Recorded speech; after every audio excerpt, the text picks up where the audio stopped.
Shalom, selamat pagi. Renungan pagi Sabda Bina Umat, Kamis 14 September 2023. Firman Tuhan pagi ini terambil dari 1 Petrus 1 ayat 13 sampai 20. Demikian firman Tuhan. Sebab itu siapkanlah akal budimu, waspadalah dan letakkanlah pengharapanmu seluruhnya atas kasih karunia yang dianugerahkan kepadamu pada waktu penyataan Yesus Kristus. Hiduplah sebagai anak-anak yang taat dan jangan turuti hawa nafsu yang menguasai kamu pada waktu kebodohanmu. Tetapi hendaklah kamu menjadi kudus di dalam seluruh hidupmu, sama seperti Dia yang kudus yang telah memanggil kamu. Sebab ada tertulis, kuduslah kamu sebab aku kudus. Dan jika kamu menyebutnya Bapa, yaitu Dia yang tanpa memandang muka menghakimi semua orang menurut perbuatannya, maka hendaklah kamu hidup dalam ketakutan selama kamu menumpang di dunia ini.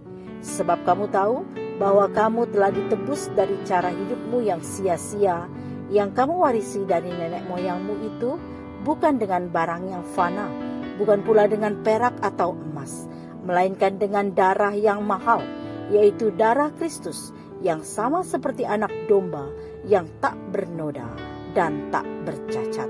Ia telah dipilih sebelum dunia dijadikan, tetapi karena kamu baru menyatakan dirinya pada zaman akhir. Demikian firman Tuhan. Renungan pagi ini bertema hidup kudus. Kehidupan pengikut Kristus yang sejati adalah kehidupan di dalam ketaatan dan kekudusan sesuai teladannya. Kata kudus dalam bahasa Yunani ialah hagios, yang akar katanya berarti berbeda. Orang Kristen adalah milik Allah yang dipilih dan diutusnya untuk menjadi saksi baginya. Relasi dan tugas inilah yang membuat orang Kristen menjalani cara hidup dan panggilan yang berbeda dengan dunia. Beberapa orang di dunia ini berusaha hidup suci dengan melepaskan diri dari keinginan nafsu duniawi demi mengejar keselamatan. Namun orang Kristen menjalani hidup kudus bukan untuk mendapatkan keselamatan. Keselamatan adalah anugerah Tuhan. Tuhan menganugerahkan keselamatan kepada setiap orang yang percaya kepadanya. Petrus menasihatkan pembaca suratnya agar mereka hidup kudus karena menyadari status mereka yang telah memperoleh keselamatan sebagai umat dari Tuhan yang kudus. Umat harus hidup kudus karena mereka telah ditebus dari cara hidup masa lalu yang sia-sia dan penuh dosa. Demikianlah tujuan orang Kristen hidup kudus adalah sebagai bentuk rasa syukur atas karya penebusan Kristus. Kita telah dibebaskan dari belenggu perbudakan dosa. Kalau kita masih hidup dalam dosa, itu berarti kita tidak menghargai karya penebusan Kristus di kayu salib. Jadi hidup kudus bukanlah pilihan bagi orang Kristen, melainkan respon terhadap anugerah penebusan Kristus.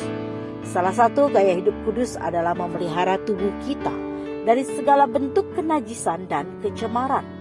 Kudus dalam setiap keadaan dan relasi dengan semua orang. Kudus pula dalam berbagai karya. Bagaimana caranya? Tidak lain dengan senantiasa memberi diri dibimbing oleh Roh Kudus. Sebab kekudusan hidup tidak akan tercapai jika kita mengandalkan kekuatan sendiri. Bersediakah kita melawan keinginan daging dengan pertolongan Roh Kudus? Doa pagi ini, ya Bapa, mampukanlah kami untuk hidup kudus sesuai kehendak-Mu di dalam Roh Kudus. Amin. Demikian renungan pagi ini. Selamat beraktivitas. Tuhan Yesus memberkati.